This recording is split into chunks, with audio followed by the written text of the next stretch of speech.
Good morning बच्चों। आज हम गुलाम के नियम के बारे में बात करेंगे। ठीक है, गुलाम है ना, गुलाम अपन ने पढ़ा होता कहाँ पर। गुलाम क्या होता है? सबसे पहली चीज तो किसका ऐसा ही मात्रक होता है गुलाम, है ना। वेरी गुड, आवेश। ठीक है, आवेश का ऐसा ही मात्रक क्या होता है? गुलाम। अब देखो बेटा, जो गुलाम नाम पढ़ा है, जो गुलाम है, देखो हिंदी में क्या बोलते हैं? गुलाम, और इंग्लिश में क्या बोलते हैं? गुलाम, है ना। तो ये जो गुलाम है ये एक साइंटिस्ट का नाम है। ठीक है, ये साइंटिस्ट हैं और ये है ना बहुत ही भारी से मतलब क्या होता है मालूम? बहुत ही वजनदार व्यक्ति बोलते हैं ना, जो कि बहुत फेमस व्यक्ति होता है। ठीक है ना, इनके देश के बहुत फेमस व्यक्ति हुए हैं, है ना। इनके नाम पे रुपया भी चला वहाँ पे, है ना। अपने यहाँ पे जैसे गांधी जी का फोटो होता है ना, देखा है गांधी जी का फोटो? इसी प्रकार इनके देश में इनका फोटो लगता था कहीं पे? इनके नोट पे। ठीक है, आगे बात समझ में। देखो यहाँ पर देखो, यहाँ पर आपको दिख रहा है एक व्यक्ति है। ठीक है, देखा?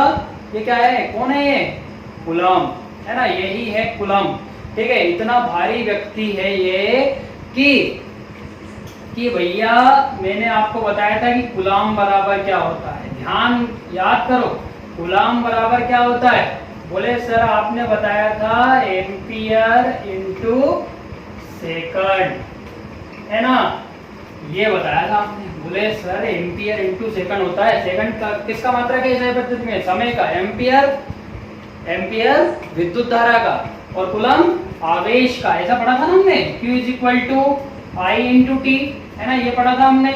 ठीक है, तो बच्चों यहाँ पर देखो ये कितना भारी व्यक्ति है, आपको दिखेगा, है ना। देखो ध्यान से देखो, ये कूलम, है ना। ये जो पहला वाला व्यक्ति दिख रहा ना, ये क्या है? कूलम। बराबर लगा हुआ, बराबर के बाद कौन है? एम्पियर। एम्पियर के बाद कौन है? ठीक है, सेकंड, है ना। अगर एम्पियर और सेकंड दोनों को मिला दे, दोनों का प्रोडक्ट मल्टीपल कर दे, इंटू कर दे, गुणा कर दे, तो क्या आता है? कूलम, है ना। बहुत ही भारी व्यक्ति है, समझ में आया बात? ठीक है, ये एम्पियर भी एक साइंटिस्ट का नाम है। ठीक है, और समय तो आपको पता ही है। ठीक है, आगे बात समझ में। अब आते हैं आप इस कूलम के नियम पे, है ना। इस कूलम के नियम की बात करेंगे अब हम। ठीक है, समझ में आया बात? अब ये कूलम जो है, इसने देखो, इसने मैग्नेट में भी अपना नियम दिया था, है ना, चुंबक में भी नियम दिया था, लेकिन उसकी बात हम बाद में करेंगे। पहले हम किसकी बात कर रहे हैं? बोले सर पहले हम आवेशों से संबंधित कूलम के नियम के बारे में बात कर रहे हैं। ठीक है, अब देखो इनने क्या बोला कूलम के अनुसार, है ना। कूलम के अनुसार इन्होंने कहा कि किन्हीं दो बिंदु आवेशों के मध्य, है ना, बिंदु आवेशों के मध्य लगने वाला आकर्षण या प्रतिकर्षण बल उन आवेशों के परिमाण के गुणनफल के समानुपाती तथा उनके बीच की दूरी के वर्ग के व्युत्क्रमानुपाती होता है। ठीक है, ये इनने बोला। देखो अब इनने क्या कहा? आकर्षण या प्रतिकर्षण बल। ठीक है, यहाँ पर ये, है ना, ये डेफिनेशन जो उनके द्वारा कही गई है, ये लिखी हुई है। ठीक है, ये लिखी हुई है ना। इसको मैं मिटाने वाला हूँ, इसको आप नोट डाउन कर लेना, है ना। तो इनने ये चीज बोली थी। अब एक बार बताओ, ठीक है, क्या बोला इनने? आकर्षण या प्रतिकर्षण बल। यहां पर देखो आप, है ना, यहां पर देखो, यहां पर आपको सबसे पहले क्या दिख रहा है ना, ऊपर क्या लिखा? Like charges ripple each other, है ना। इसका मतलब होता है बेटा कि एक समान आवेश जो होते हैं एक दूसरे को प्रतिकर्षित करते हैं। हमने ना प्रॉपर्टी पढ़ी थी, गुण पढ़े थे आवेश के, है ना। देखो प्लस प्लस क्या होगा? एक दूसरे को प्रतिकर्षित करेंगे, प्लस माइनस माइनस प्रतिकर्षित करेंगे। फिर इसके बाद नीचे क्या लिखा हुआ है ना, unlike charges attract each other, है ना। मतलब क्या है इसका? कि जो आपके असमान आवेश होते हैं एक दूसरे को आकर्षित करते, देखो माइनस प्लस आकर्षित करते हैं। इसीलिए इनने क्या बोला है कि उन दोनों आवेशों के मध्य लगने वाला आकर्षण या प्रतिकर्षण बल। क्लियर? समझ में आई बात? बोले सर कितनी सारी बातें हैं, है ना, पर बच्चों क्या है, फिजिक्स है, याद रखना पड़ता है।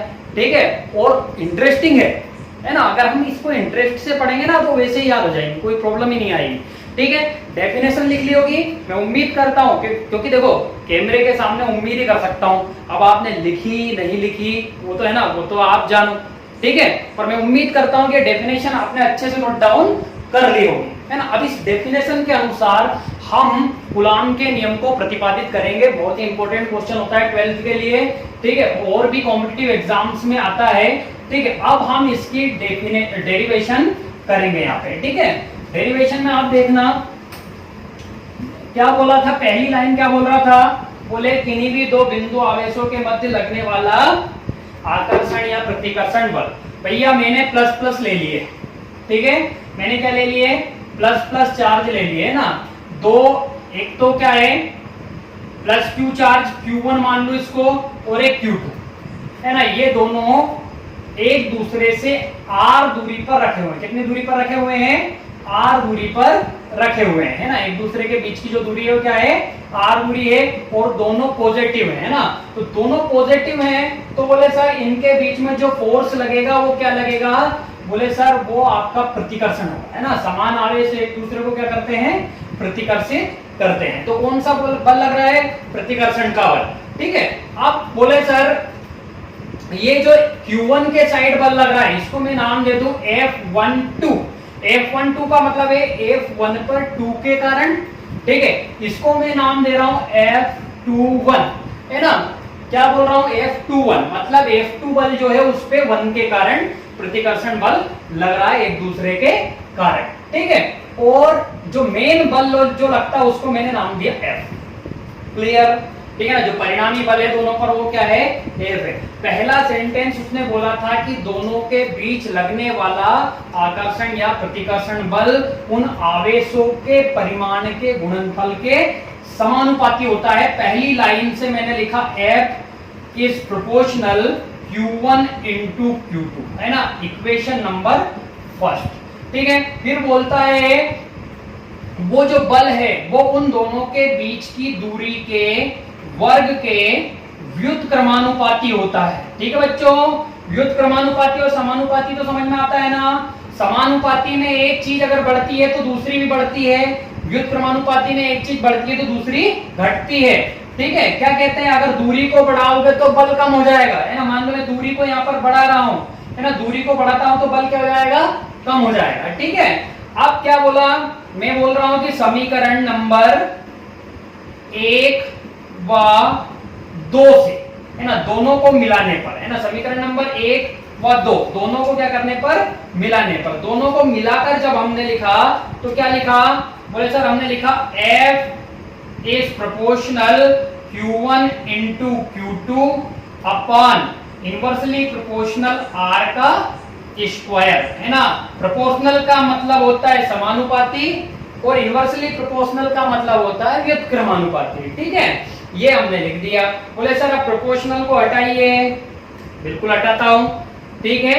अब हमने प्रोपोर्शनल को हटाया, देखो जब प्रोपोर्शनल को हमने हटाया तो बराबर आया और एक नियतांक आ गया K, ठीक है ना, K Q1 into Q2 upon R square, ठीक है। ये आपका क्या है, कूलॉम का नियम है, ठीक है। और न्यूटन, इसमें मात्रक क्या आएगा, बल का ऐसा ही मात्रक होता है न्यूटन, और सीजीएस क्या होता है, डाइन। क्लियर, ठीक है। जहां है ना, जहां उतारते हुए चलना, जहां पर के क्या है, के है एक नियतांक है ना, जहां पर के क्या है, के नियतांक है, ठीक है। इस के की वैल्यू होती है 1/4 पाई एप्सिलॉन नॉट, ठीक, और इसका संख्यात्मक मान होता है 9 × 10⁹। क्लियर दोस्तों, ये बहुत ही इंपॉर्टेंट चीज है, ठीक। अब इस के का जो मात्रक होता है, इस के का मात्रक भी पूछ लेते हैं और इसका विमीय सूत्र भी पूछ लेते हैं, है ना, न्यूटन का नियम अपना। अब इसकी वैल्यू अप्लाई करेंगे तो इस के की जगह पर आप क्या रख सकते हो, 1/4 पाई एप्सिलॉन नॉट रख सकते हो, या फिर 9 × 10⁹ रख सकते हो, है ना, तो भी कूलॉम का नियम हो जाएगा, ठीक है। अब इस के के बारे में कुछ बात कर लें, है ना, इस के का मात्रक पता करते हैं। बोले सर इसका मात्रक कैसे बनेगा, तो देखो मात्रक कैसे बनता मैंने आपको बहुत अच्छे से सिखाया, जिन भी बच्चों को नहीं आता है वो पिछली क्लास से देख ले, बार बार रिपीट कर रहा हूं, ठीक। इस r के स्क्वायर को इधर लाओगे तो ये बटे, है ना, भाग में है तो इधर इंटू हो जाएगा, F × R स्क्वायर हो जाएगा, Q1 × Q2 कूलॉम × कूलॉम का स्क्वायर वो नीचे आ जाएगा। मतलब कहने का क्या है कि k बराबर क्या हो जाएगा, k बराबर बोले सर ये F ऐसा का ऐसा ही, और ये r के स्क्वायर को इधर लाया तो r स्क्वायर, और अपान में ये कूलॉम का स्क्वायर हो जाएगा, क्योंकि Q1 × Q2 क्या है, एक समान आवेश है ना, कूलॉम का स्क्वायर, तो यहाँ पर मैं लिख देता हूँ c स्क्वायर, ठीक। अब कूलाम क्या है आपका, आवेश है ना। तो मैं तो पहले ये रखता हूं Q1 इंटू Q2। अब देखो बच्चों, F क्या है, बल, बल का मात्रक होता है क्या, न्यूटन, न्यूटन को m से शो कर रहा हूं, इनटू ये दूरी है r, दूरी का क्या होता है ऐसा ही पद्धति में मीटर, और मीटर का स्क्वायर, ठीक है, बटे क्या है coulomb into coulomb, coulomb square. Very important चीज, न्यूटन इंटू मीटर अपान कूलाम स्क्वायर, k का मात्रक क्या हुआ, न्यूटन इंटू मीटर अपान कूलाम स्क्वायर।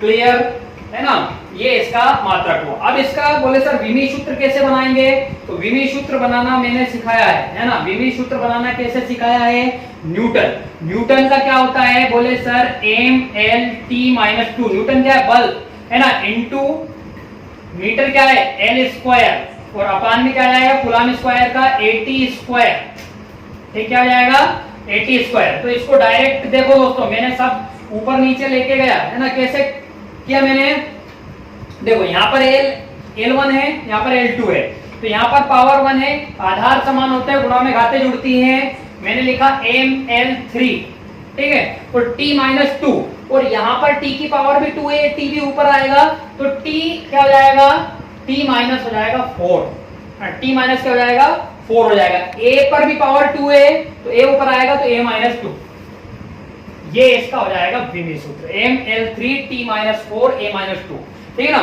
इसको आप इस तरीके से भी याद कर सकते हैं, किस तरीके से याद कर सकते हैं, बोले सर इसको डायरेक्ट हम क्या लिख सकते हैं, इसको ये भी लिख सकते हैं कि MALT है ना। बोले सर ऐसा क्यों लिखा, तो देखो m की पावर 1, a की पावर -2, l की पावर 3 और s की पावर -2, 1 2 3 4, ठीक है, 1 2 3 4, ठीक है, ये गिनती हो गई है, MALT हो गया पूरा कंप्लीट। ठीक, अब आते हैं हम किस पे, बोले सर एक बात और कर लें, यहाँ पर 4 पाई तो समझ में आता है, 4 पाई क्या होता है, पाई की वैल्यू होती है 22/7, है ना, लेकिन ये एप्सिलॉन नॉट क्या होता है ना, तो एप्सिलॉन नॉट जो होता है वो होता है वायु या निर्वात की विद्युतशीलता, ठीक है, इसको आप उतारते हुए चल रहे होंगे, मैं आशा कर रहा हूं, ठीक है। देखो अब एप्सिलॉन नॉट की बात करते हैं, है ना, तो जो एप्सिलॉन नॉट होता है, एप्सिलॉन नॉट जो होता है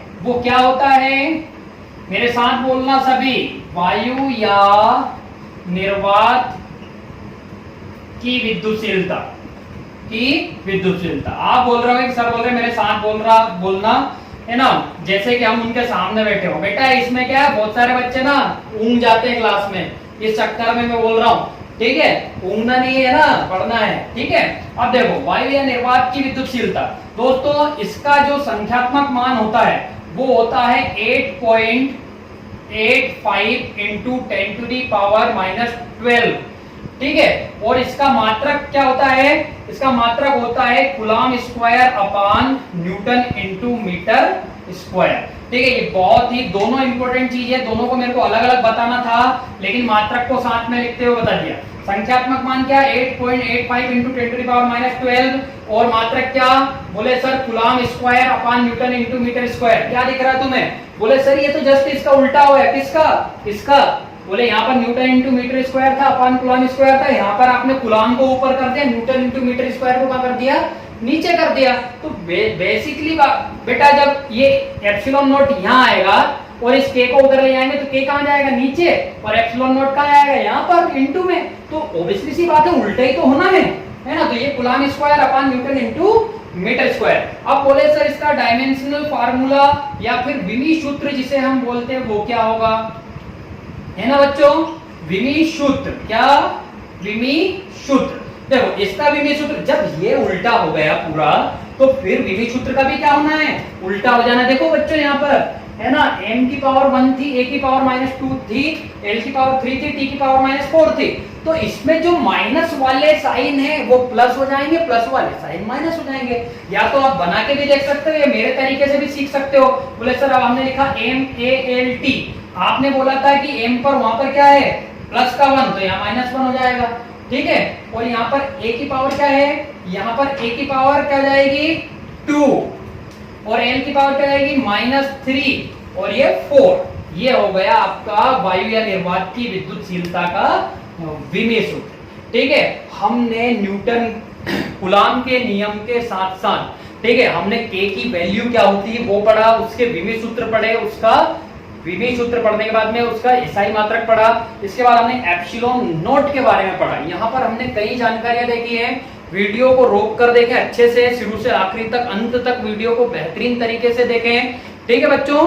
और जो होमवर्क है वो आपके डेली आपके व्हाट्सएप ग्रुप पे डल रहे हैं। जिन बच्चों को भी नोट्स चाहिए, डेली के नोट्स चाहिए जो मैं पढ़ा रहा हूं, तो वो मेरे कांटेक्ट नंबर जो है उन पर संपर्क करें, मेरे व्हाट्सएप नंबर पर संपर्क करें, ताकि उन्हें हम व्हाट्सएप ग्रुप से जोड़ सकें, ठीक है। नेक्स्ट क्लास जो होगी उसमें हम सीमाएं पढ़ेंगे, कूलाम के नियम की सीमाएं, और कूलाम से रिलेटेड कुछ न्यूमेरिकल्स करेंगे, क्योंकि न्यूमेरिकल्स भी आजकल आने लगे हैं, ठीक है बच्चों। आज के लिए इतना ही। जय हिंद, जय भारत।